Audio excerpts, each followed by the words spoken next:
먹는 것 치곤 나를 만든다. 안녕하세요. 리트약사입니다. 여러분, 이 돼지고기는 완전히 바짝 익혀 먹어야 될까요? 아니면 덜 익혀 먹어도 될까요? 돼지고기를 구워 먹을 때 이 핏기가 남아있는 고기에 젓가락을 딱 갖다 대면 돼지고기는 무조건 바짝 익혀 먹어야 된다. 이렇게 하시던 어머님의 말씀이 떠오릅니다. 그런데 최근에는 이 돼지고기를 마치 소고기처럼 덜 익혀 먹어야 맛있다라고 해서 덜 익힌 돼지고기를 먹는 분들이 늘어나고 있습니다. 이 백종원 선생님도 돈가스를 완전히 익히기 전이 가장 맛있다라고 말씀하셨죠. 정말 이 돼지고기를 이렇게 먹어도 되는 걸까요? 양쪽의 의견을 조금 더 구체적으로 들어봐야겠습니다. 구독, 좋아요. 옛날부터 어른들이 돼지고기를 바짝 익혀 먹으라는 이유, 바로 이 갈고리촌충의 유충인 유구낭미충 때문입니다. 원래 갈고리촌충은 사람에게서 성숙하는 기생충입니다. 그런데 어떻게 이 돼지에서 이 유축이 발견되는 걸까요? 예전에 이 돼지를 지저분한 환경에서 키우는 경우가 되게 많았고 사람의 인분을 먹이는 경우도 많았습니다. 이때 돼지의 근육이나 조직으로 이동해서 유축이 되고요. 종숙주인 사람에게 먹힐 때까지 기다리게 됩니다. 우리가 이 돼지고기를 만약에 덜 익혀 먹게 되면요. 돼지의 근육 안에 있던 갈고리촌충의 유충이 우리 몸속에서 성충으로 이제 자라나게 되는 거죠.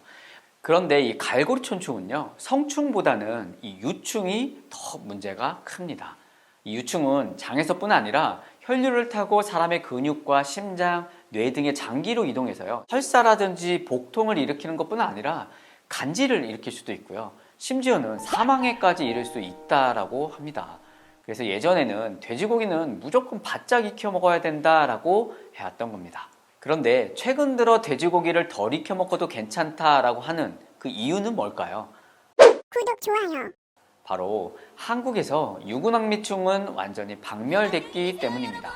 옛날에는 이 돼지를 사육할 때 하수구의 접촉이라든지 사람의 인분을 먹이는 경우가 많다라고 말씀드렸었는데 지금은 이 인분이 아닌 사료를 100% 사용하기 때문에 유구낭미충도 없고 유구낭미충에 감염된 사례도 최근 들어 없어졌기 때문입니다. 실제로 국립수의과학박물관의 2010년 자료에 따르면 1989년 이후로 유구낭미충의 감염 사례가 없었고요. 문헌조사에서도 아예 사례가 없었다고 합니다. 또 도축장에서 철저히 도축 검사를 시행하고 있어서 국내 돼지고기에 의해 감염 가능성은 없는 것으로 판단된다라고 하죠. 물론 이 모든 나라의 돼지고기가 다 안전하다라고 볼 수는 없습니다. 예를 들어 이 탄자니아 같은 경우는 돼지의 15에서 30%가 감염되어 있고 중국은 약 5.4%, 베트남 감염률은 0.5에서 1% 정도라고 합니다. 실제로 지금도 중국이나 과테말라 같은 곳에서는 덜 익은 돼지고기로 인해서 감염 사례가 종종 발생한다라는 보고도 있습니다. 그리고 이 덜 익혀 먹었을 때 기생충 말고도 조금 주의할 점들이 있습니다. 바로 대장균이나 포도상균 같은 이 식중독을 유발할 수 있는 세균도 역시 증식될 수 있는 가능성이 있기 때문이죠. 기본적으로 돼지고기는요, 맛을 떠나서 충분히 익혀 드시는 게 어떨까라는 것은 제 개인적인 생각입니다.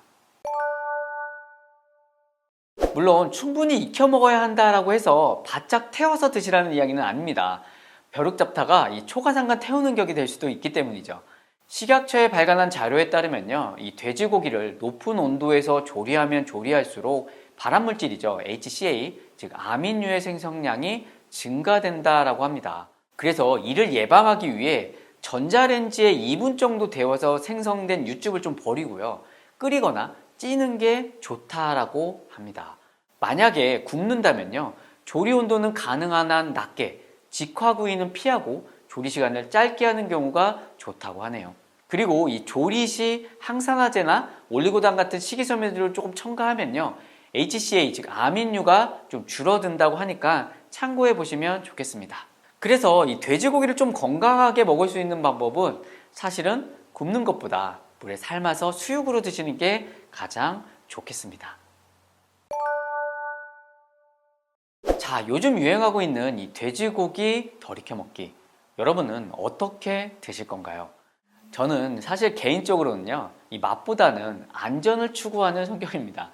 이것에 대한 생각과 선택은 여러분의 몫이 아닐까 합니다. 그럼 저는 이만 물러나겠습니다. 못 고치는 병은 없습니다. 못 고치는 습관만 있을 뿐입니다. 구독, 좋아요, 댓글, 알림까지 잊지 마십시오. 지금까지 리틀 약사였습니다. 구독을 원하신다면 이쪽, 더 많은 영상들을 보고 싶다면 이쪽.